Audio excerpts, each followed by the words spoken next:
바로 시작하죠. 현대시 작품이고요. 총 2작품, 역시 이번에도 현대시 2편이 연결돼서 작품이 등장한 것 중에 한 작품은 연계 작품이었기 때문에 날로 먹는 문제가 하나 있었어야 된다라고 말씀드릴 수 있고, 그 문제는 당연히 저 뒤에 나오는 33번 문제가 되겠죠. 자, 아무튼 간에 시 2편이 나왔습니다. 그러면 어쨌든 한 작품은 연계일 거고 한 작품은 비연계라는 거를 너무 잘 알고 있잖아, 그치? 그럼 뭐부터 읽는다? 뒤에 나오는 보기부터 먼저 읽으면서 두 작품이 어떤 뭐 주제적 측면이라든지 아니면 소재의 공통점 차이점이라든지 이런 것들에 대한 정보를 줄 테니까 먼저 챙기고, 오! 역사 나왔구나, 좋아. 근데 살구꽃과한테는 처음 보는 작품이네, 무슨 얘기를 하는 건지 한번 살펴볼까 하면서 바로 34번의 보기부터 먼저 한번 시작을 해보도록 합시다. 자, 이런 말을 하네요. 이 두 작품, 가와 나는요, 시간적 속성에 주목하여, 오케이, 요거 잘 정리를 해야 되는데, 시간적 속성에 주목하여 시적 대상을 의미한다는 점에서 공통점이다. 공통적이다. 그래서 시간적 속성이라는 건 도대체 뭘 말하는 것이고 시적 대상을 의미한다는 건 도대체 무슨 의미인지 한번 생각을 해봤으면 좋겠는데, 중요한 건 요 다음 구절이죠. 차이점 얘기하는 장면. 구체적 이미지와 추상적 관념을 통합하는 방식의 측면에서 큰 차이를 보인대요. 자, 그러면서 가를 먼저 얘기를 합니다. 자, 보세요. 가는 대상의 무슨 성? 일시성에 주목하면서 포착한 무슨 세계? 경험 세계를 뭘 통해서? 비유와 묘사를 통해서 생명과 자연에 대한 내적 인식을 드러내는 작품이고, 두 번째, 나 작품의 경우에는 대상의 무슨 성? 영속성에 주목하면서, 지금 바로바로 대응상 만들어지고 있죠?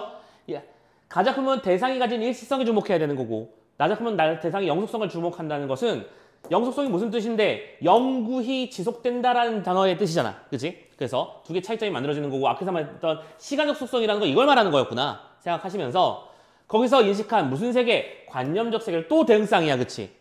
가 작품은 경험 세계, 내가 직접 경험해본 어떤 진짜 세계를 말하는 거라면, 나 작품은 내 생각 속에 있는 세상에 대한 얘기를 하는 거니까 관념적 세계라고 말하는 것이며, 이것을 어떻게 감각적으로 형상화해낸 다음 이것을 상징적 의미를 드러내고 있다라고 말하고 있네요. 오케이, 그러면 우리가 이 중에서 나 작품은 이미 알고 있던 작품이었으니까 가에 집중해보자면, 가라는 작품에서는 대상이 가지고 있는 어떤 현재의 순간에 포착을 한 다음 그 현재의 순간에서 느껴지는 어떤 대상의 어떤 특징을 묘사를 통해서 보여주려고 하는 내용이구나. 그리고 이때 생명이라는 건 무엇이고 자연이라는 건 무엇인지에 대한 인식을 보여주려고 하는 거겠구나 라고 인식하면 되는 것이겠죠. 자, 그걸 염두에 두시고, 자, 가부터 먼저 한번 일단 순서대로 한번 가보자고요. 이런 말 하면서 시작합니다. 마을 안에 차 집어넣고요. 그럼 이때 말하는 차가 설마 마시는 차겠어, 그렇지? 아니죠. 움직이는 차, 자동차죠.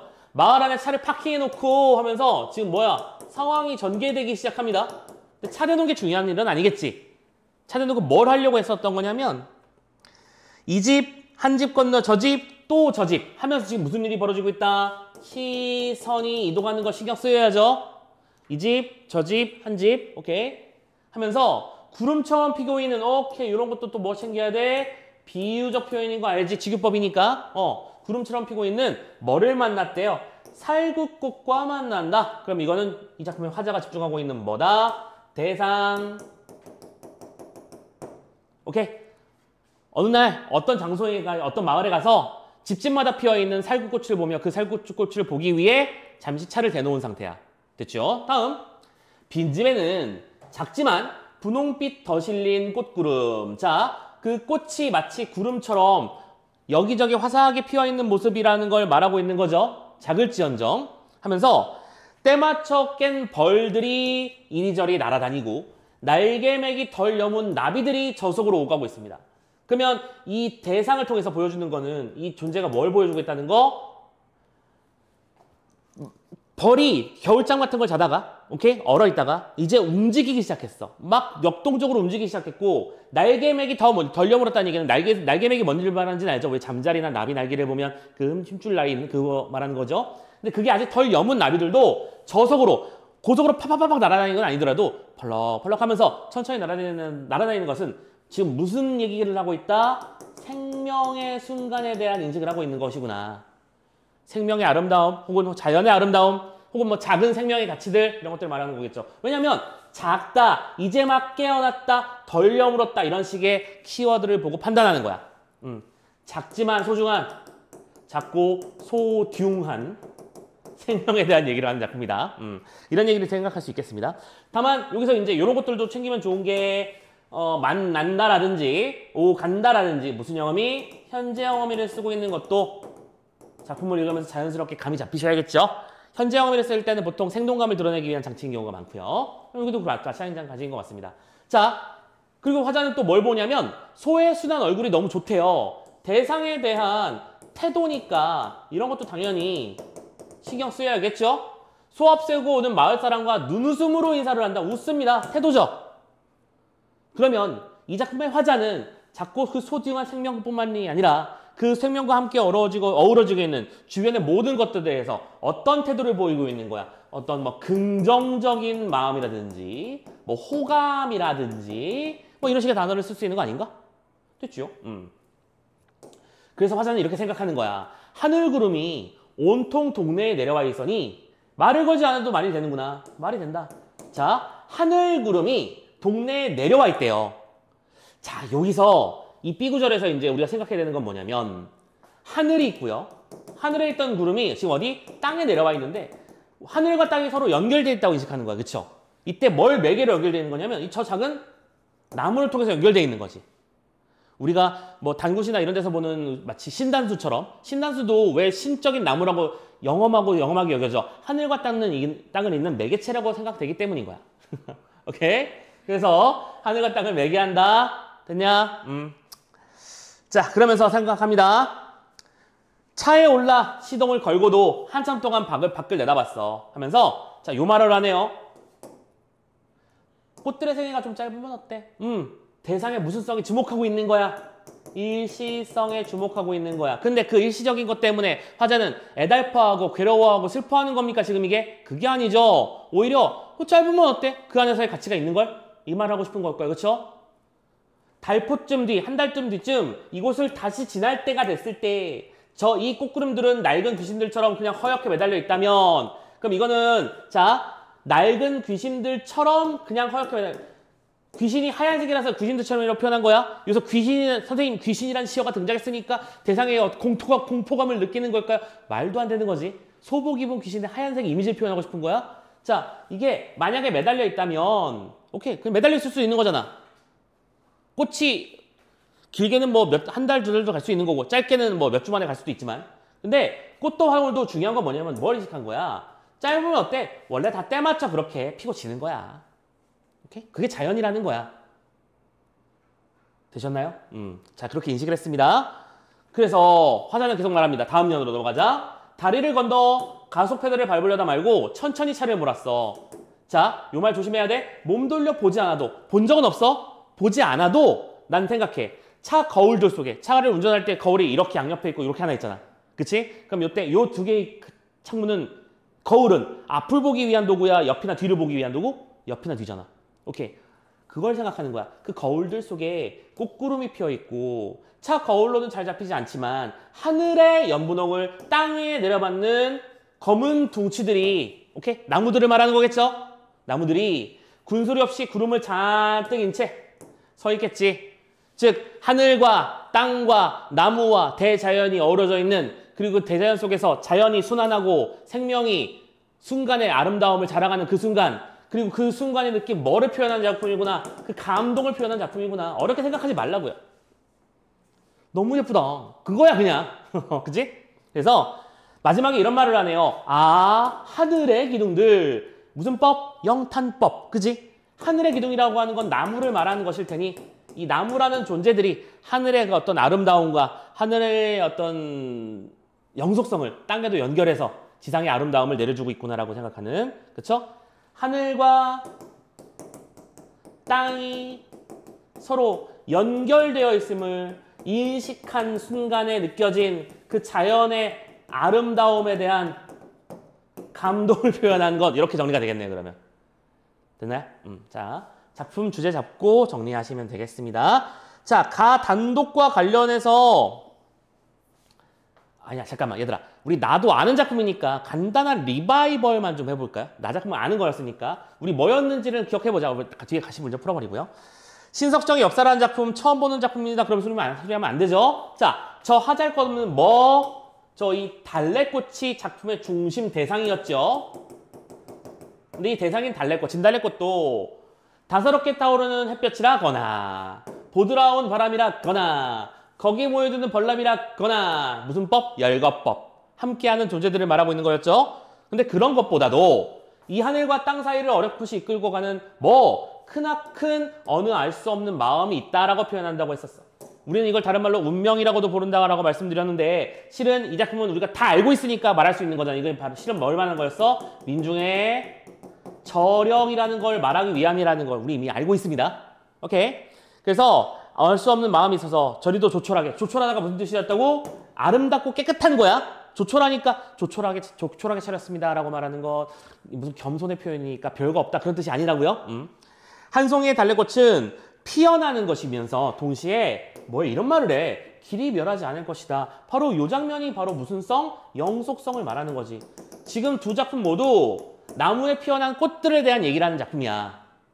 대상이 꽃. 하지만 그 대상이 꽃에서 첫 번째 작품은 살구꽃과 한때라고 하는 작품에서는 그 순간에 느껴진 아름다움을 표현한 것이 중심이 되는 시였다면 살구꽃이라는 대상을 보고 있는 이 두 번째 신석정의 역사라는 시는 그 꽃은 길이 빛나리 이런 식의 말을 통해서 변함없이 가치를 지니는 어떤 저력과 힘에 대한 얘기를 하는 작품이로구나 판단하시고 계셔야 되겠죠. 네. 두 번째 시연 볼까요? 바위돌처럼 꽁꽁 음성상징어 다 알죠? 생동감 현장감 대지를 뚫고 오른 저 애잔한 달래꽃의 긴 역사 달래꽃의 뭐 긴 역사야 영속성 그 막아낼 수 없는 위대한 힘이라는 거나 이런 것들은 내가 찬양한다 뭐예요? 인물의 대상에 대한 태도니까 중요한 단어였죠. 찬양하는 것도 우리 마음에 걸친 거추장스러운 이건 잠깐만 이때까지 시간이 아닌데 이건 밑줄 치자요. 우리 마음에 걸친 거추장스러운 푸른 수위를 자작나무가 허울 벗듯 비유적 풀을 벗고 싶은 달래꽃같이 라고 말했어. 자, 요 구절이 뭐였어? 요 녀석은 저력, 어떤 알 수 없는 큰 힘이라는 게 키워드였다면 여기서는 거추장스러운 푸른 수위를 벗었다고 말했을 때 이게 뭐야? 마음속에 가진 부담감을 말하는 거였잖아. 수위가 무슨 뜻이라고요? 죄수복을 말하는 것이었고 죄수복을 입고 있다는 마음이라는 건 뭘 말하는 거야? 내가 정말로 죄수복을 입고 있는 게 아니라 마음속에 어떤 어려운 점, 힘든 점, 고통스러운 점 이런 것들을 그러니까 다른 말로 번역하면 심리적 억압을 상징하는 단어라고 본다면 그래서 우리는 참고로 이 장면에서 우리 추상적 대상의 구체화도 얘기하지 않았었냐? 그치? 마음이 어떻게 수위를 입어? 그런 식으로 추상적 관념의 구체화도 얘기했었던 그런 장면이었던 거 기억이 나시는지 모르겠습니다. 근데 그런 모든 것들을 어떻게 하고 싶다고요? 훌훌 벗고 싶은 달래꽃이라고 표현했어. 오케이? 그래서 찬양하는 것 얼마나 그 존재가 위대한지를 아는 방법은 그 존재가 심리적 억압과 구속과 절망적 상황을 이겨내는 힘을 가지고 있기 때문이다. 다른 말로 뭐라고 한다? 저력이라고 부른다. 그래서 여기서 한 마리 다시 반복되는 거죠. 세 번째, 한 송이의 달래꽃을 두고 보더라도 또 달래꽃 나왔고요. 햇볕과 바람과 볼라비 위에서 했던 얘기들이야, 그쵸? 무한한 마음과 입 맞추고 살아가듯 너의 뜨거운 심장, 아름다운 모든 것, 샘통처럼 온통 되어있는 그 눈망울, 그 핏줄, 예쁜 손, 그 고운 청춘이, 오케이? 대상을 긍정적인 시선으로 바라보고 있는 시어들이라고 우리 딱 쭈루룩 정리를 했던 거 기억나시는지 모르겠습니다. 그래서 예쁜 손과 청춘이 나와 더불어 가야 할, 이게 중요한 말이었죠? 더불어 가야 할 정한이 트인 길이 있어. 이렇게 죽도록 사용해야 되는 것이고 사랑해야만 한다. 단정적, 의지적 이런 말을 해서 우리는 함께 살아가는 존재라고 하는 인식도 얘기하고 있는 작품이었다. 민중의 힘과 저력과 함께함의 이미지를 표현한 작품 이렇게 말씀을 드렸던 작품이에요. 자, 역사라는 작품은 원래 우리 딴 데 작품에서 이제 정리를 꼼꼼하게 해놨었으니까 지금 간단하게 짚고만 넘어갔었고 자, 31번부터 한번 선지들 정리를 들어가 보도록 하면 될 텐데 첫 번째 문제는 약간 어떤 식으로 공부해야 된다고? 여기서 답을 잠들게 오히려 중요한 게 아니야. 진짜 중요한 건 이 등장하는 공감각적 심상, 영탄적으로 반복적 사용, 그다음에 대립적 의미의 시어, 주고받는 방식 이 말들을 다 정의할 수 있고 어느 경우에 이렇다고 말할 수 있는지 스스로 자신에게 물어보시길 바랍니다. 공부하면서. 거꾸로 이런 것도 방법이죠. 위 작품에 지금 적절한 거 찾는 문제니까 맞는 건 하나밖에 없을 거 아니야. 나머지 오답들도 어떻게 해야 말이 됐을까? 이런 것들도 고민을 해보는 것도 공부하는 방법 중에 하나. 말씀드리면서 하나씩 가볼게요. 일단 첫 번째 공감각 있었어 없었어? 우리 단 한 번도 어느 쪽에서도 말한 적이 없었어요. 그쵸? 공감각이라는 건 없었고요. 두 번째 영탄적 어조를 통해서라는 거는 가해 영탄법 우리 막 찍었잖아. 아 그렇지 그늘이요. 근데 그게 그리움이야? 됐지? 벌써 틀렸지? 나는 아예 그리움이 아닙니다. 세 번째 작품 중심 소재를 반복적으로 제시해서 첫 번째는 나무의 꽃, 그쵸? 두 번째는 달래꽃. 두시 모두 꽃이라는 중심 소재를 반복적으로 제시했고 이를 통해서 주제의식을 드러내고 있는 중이야. 아 아무 문제 없네. 3번이네. 바로 가야죠 이것도. 오케이?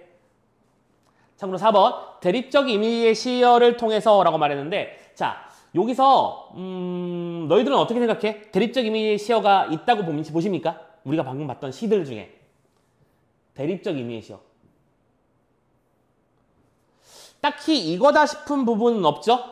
오케이. 물론 대상의 속성을 열거한 부분들은 되게 많이 있었습니다. 이런 거 저런 거 이런 것들 나무와 나비와 벌과 이런 것들도 있었지만 근데 여기서는 딱히 대립적 이미지 시어라고 판단하는 것도 없고 게다가 이게 좀 뭐랄까 찾기 어렵더라도 요게 너무 쉽잖아.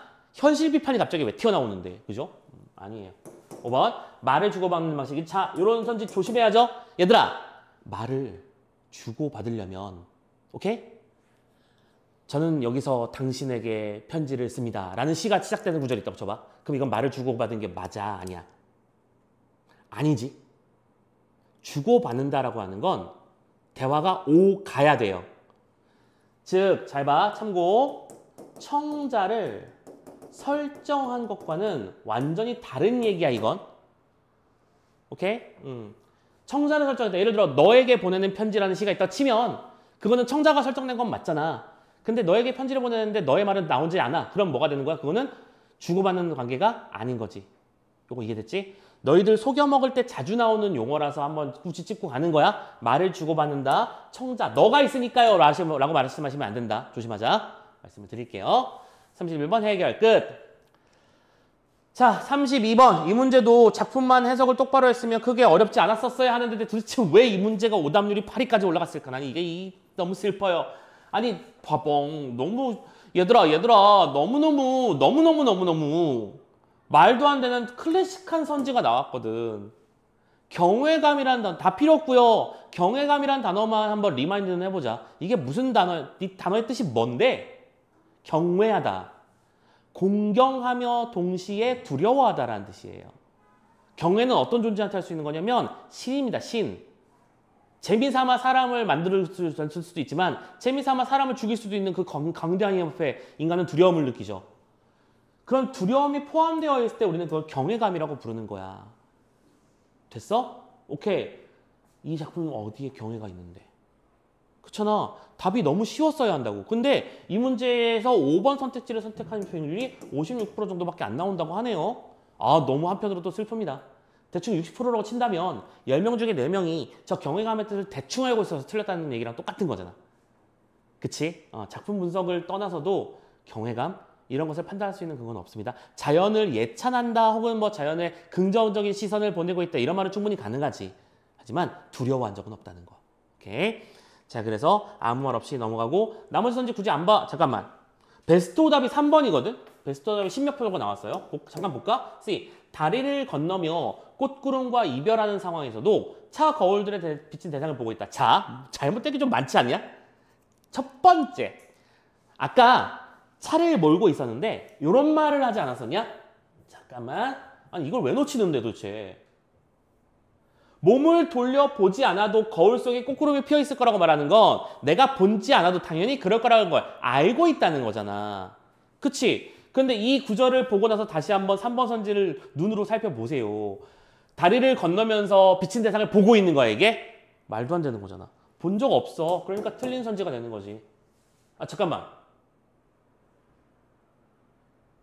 잠깐만 내가 뭔가 엉뚱한 얘기를 하고 있는 것 같았는데? 잠깐만. C. 내가 지금 C를 본 거 맞니? 다리를 건너. 발부리다 말고 차를 본다. 보지 않아도 피고 있고 잡히지 않아. 잠깐만. 그러면 이것도 지금 선생님 방금 깨달았어. 이런 식으로 틀리는 거구나. 깨달았어. 아니, 지난 시간에 첫 수업할 때 도대체 3번을 왜 틀리는 거야? 라고 막 내가 물어보고 있었거든? 아, 이렇게 틀릴 수 있겠네. 이게 가능하네. 자, 하나씩 끊어서 생각해 볼게. 다리를 건너며 꼬꾸름과 이별하는 상황인 건 맞지? 왜냐면 차에 시동을 걸고 이제 움직이기 시작했으니까. 그리고 두 번째, 차 거울들에 비친 대상을 보고 있다라고 말했는데 지금 이게 보지 않아도 알 수 있다고 말한 건 사실인데, 그치? 그러면 이게 보았다와 보지 않았다를 완벽하게 규명할 수 있는 근거가 되는 거 맞아, 아니야? 그건 아니잖아. 그러니까 그걸 말하고 싶었던 거네. 대상을 보고 있을 수도 있고 아닐 수도 있는 거야. 그거였구나. 아, 그렇게 틀리는 거였구나. 내가 혼자 이해를 해버렸네. 오케이? 굳이 보지 않아도 그런 일이 벌어지고 있을 거라는 건 나는 알아라고 말한 거잖아. 그러면 이건 내가 봤다, 보지 않았다를 떠나서 그 일은 당연하게도 벌어지고 있다라고 하는 있다라고 하는 속성을 말하고 있는 거겠네. 이렇게 보자면 거울에 비친 대상을 보고 있다라고 말하는 것도 이상한 말은 아님. 오케이? 자, 그러니까 정확하게 이렇게 봐야겠죠. 거울의 대상을 직접적으로 눈으로 보지 않아도 거울을 통해서 다 알 수 있는 거다라고 말하고 싶었던 거죠. 물론 이 뒤에는 이제 그 거울로도 커버가 안 되는 거대함에 대한 얘기를 하지만 중요한 건 여기까지 가능하다. 됐지? 오케이. 자, 아무튼 32번 문제도 해결했습니다. 아무튼 근데 5번의 경외감은 눈에 띄어야 돼. 알겠죠? 이거는 눈에 안 띄면 안 됩니다. 되게 클래식한 선지거든요, 저게. 33번 문제 같은 경우에는 오답 번호. 바로 이거는 거의 초단위는 좀 심했나? 근데 10초면 해결돼야 되잖아. 잘 봐봐. 이런 문제를 풀 때 팁이라고 말하는 게 좀 웃기긴 한데 이런 문제를 풀 때 여러분들에게 벌어져야 되는 현상은 뭐냐면 선지를 하나하나 꼼꼼하게 보고 시작하는 게 아니야. 하나하나 꼼꼼하게 보는 게 아니라 눈으로 쓱 훑어봐. 뭐 관심, 강인한 모습, 오케이, 위대함을 기리는 태도, 존재와의 결속에 대한 인식이지. 화제. 잠깐만 이상한데 이렇게 가야 된다는 거야. 무슨 말인지 이해됐어? 속도전이니까. 자, 지금 우리가 나 작품 역사라는 시를 공부하면서 희생정신을 말한 적이 있었니? 아니잖아. 그러면 천천히 한번 진정하고 읽어보는 거지. 답일지도 몰라. 네 고운 청춘들을 죽도록 사랑했다는 걸 말했어. 오케이. 달래꽃을 말하는 거였고 공동체 갈등이 나왔어. 이것도 아니잖아. 해소하기 위한 화자의 희생? 화자가 희생하겠다고 말한 적 있어? 없잖아. 우와, 5번. 그러니까 이렇게 초로 넘어가야 되는 거야. 이게 연계작품 공부한 힘이어야 되는 거야. 안 그래, 이런 효과가 없을 거면 연계작품 공부 왜 해? 그냥 다 공부 들어가서 이제 작품 분석해서 바로 풀면 되지. 시간 아깝게 왜 그러니? 무슨 말인지 이해했어? 자, 굳이 나머지 선지까지 읽을 필요는 없다고 봅니다. 자, 그런 문제였고요. 자, 마지막 34번 문제. 요거 보기는 다 봤으니까 지금 여기서 팁이라고 써놓고 한번 살짝 말씀드려보자면 이런 문제가 어렵다, 안 어렵다? 안 어렵다. 안 어려운데 왜 3점이고 왜 뒤쪽에 배치되어 있어서 이렇게 우리를 골 때리게 만드느냐? 바로 지쳐서 그래. 이 마지막 문제에 오면 꼭 지침을 유발해. 지치지 마. 우리가 할 일이야. 지치지 말고 정신 똑바로 차리고 선지를 천천히 보면 엉뚱한 구절이나 엉뚱한 단어가 뜬금없는 자리에 삽입돼 있을 거야. 그것만 찾으시면 되는 거예요. 보통 그런 패턴이니까. 왜냐? 문장이 막 이렇게 세 줄씩 있잖아. 힘들다고 지금 여태까지 34번까지 왔으면. 특히 문제 순서대로 푸는 사람들의 입장에서는 지금 좀 지칠 때가 됐거든. 오케이? 지치지 마시고 하나하나 꼼꼼하게 보시는데 답도 저기 좀 뒤에 배치되어 있습니다. 자, 4번 볼게요. 4번으로 먼저 가봅시다. 아니다. 순서대로 다 보자. 1번. 가에서 꽃을 구름으로 나무 둥치를 하늘의 기둥으로. 자, 구름, 하늘, 기둥. 우리는 이런 얘기를 보고 하늘과 땅의 연결이란 말을 할 수 있고 생명이라는 것에 대한 인식을 말하는 것이구나. 완벽한 설명 맞죠? 오케이. 있는 그대로 받아들이는데 어려움이 없었습니다. 하늘과 땅이 서로 나무를 통해 연결되어 있고 그걸 통해서 생명이라는 것이 뭔지를 깨닫고 있는 작품이었다고 했었어. 두 번째, 분홍빛 꽃에 더 실린 꽃의 모습과 때맞춰 깬 벌의 움직임을 포착해 그리는 것을 통해 이런 꽃과 벌 이런 것들의 대상을 뭘 했습니다. 작은 생명의 선명한 어떤 순간에 대한 관심을 보여주는 것도 충분히 맞는 말이라고 볼 수 있겠죠. 괜찮죠? 3번. 나에서 온 세상의 역사를 이끌고 가는 힘은 그 크나큰 마음으로 표현되는 건 맞고요. 오케이. 크나큰 마음이라고 하는 건 민족의 역사에 대한 저력 같은 거를 상징하는 구절이라고 말씀드렸습니다. 한 송이의 달래꽃이 피어나는 것이라는 구체적인 이미지를 통해서 감각적 형상화. 꽃이 피어나는 것은 막 하다 마음이 온 세상에 역사가 열려나가는 것이다 라고 말한 것이니까 감각적인 거 맞죠? 4번입니다. 가에서 살구꽃이 허옇게 매달린 모습에 대한 지향은 오케이 허옇게 매달렸다는 구절이 있었어요. 그리고 이 녀석은 달포 뒤쯤에 이렇게 또 장난질을 쳐놨구나. 회복될 생명에 대한 기대로라고 말했어. 자, 별표. 우리가 이런 모의고사나 수능 문제를 풀 때 여러분들의 혼돈을 자주 유발하는 몇 가지 중요 용어들이 있는데 바로 재생, 회복, 혹은 재회 같은 단어들이 있어요. 이런 단어들은 특히 조심해서 봐야 해요. 얘들아, 그냥 쉬운 걸로 해보실까요? 재회. 재회가 성립하려면 앞에 반드시 뭐가 있어야 돼? 두 단계가 필요해, 앞에. 뭐가 필요해? 만남, 그 다음에 이별, 그리고 나서 그 다음에 다시 만나는 거 우리가 재회라고 부르는 거 아니야? 그치? 요거 이해됩니까? 다시 한번 회복도 생각해 볼게. 회복이 되려면 정상적 상태가 있고 거기서 상처를 입은 상태가 한 번 더 있는 다음에 다시 그 정상적 상태로 돌아가야 회복이라고 말하는 거 아니야? 그치? 무슨 말인지 이해되지? 오케이? 왜 여기서 회복이라는 말이 말도 안 되는지가 바로 이해되시냐는 거야. 왜 갑자기 회복이 되는데 지금 우리는 방금 어떤 대상이 가지고 있는 순간적 그리고 혹은 일시성에 대한 얘기를 하는 작품이라고 우리가 보기에 근거를 잡아놨잖아. 그리고 그 순간에 느껴지는 감동에 대한 얘기를 하는 시라고 우리는 확인을 했었어. 근데 그걸 보고 회복이라고 말한다? 말도 안 되는 거지. 그치? 그러니까 여러분들 문제 풀 때 이런 거 되게 조심해야 돼. 재생도 앞에 뭐가 있어야 돼요? 상처가 있어야 되는 겁니다. 이해되셨나요? 오케이. 그래서 앞에 재나 회 이런 말들이 나오면 조심해야 된다. 아주 자주 너희들을 낚는 방식이 있다. 됐죠? 그거 확인하시면 되겠고요. 참고로 마지막 5번. 이거 마지막 봐줘야지. 나에서 수위를 벗고 싶은 소망은 환히 튄 길로 상징된 역사적 전망으로 이어지는구나. 그렇죠. 수위를 벗은 것은 억압과 구속을 벗어 던진 것이니까 환히 튄 길로 상징되는 역사적 전망으로 이어지는 건 맞지. 이건 뒤에는 맞는 말이네. 마지막 5번. 꽃들의 생애가 좀 짧아도 괜찮다는 것은 일시성. 길이 변하지 않을 것이라는 것은 영속성을 주목하는 것이다. 뭐 그렇게 어려운 말은 아니었네요.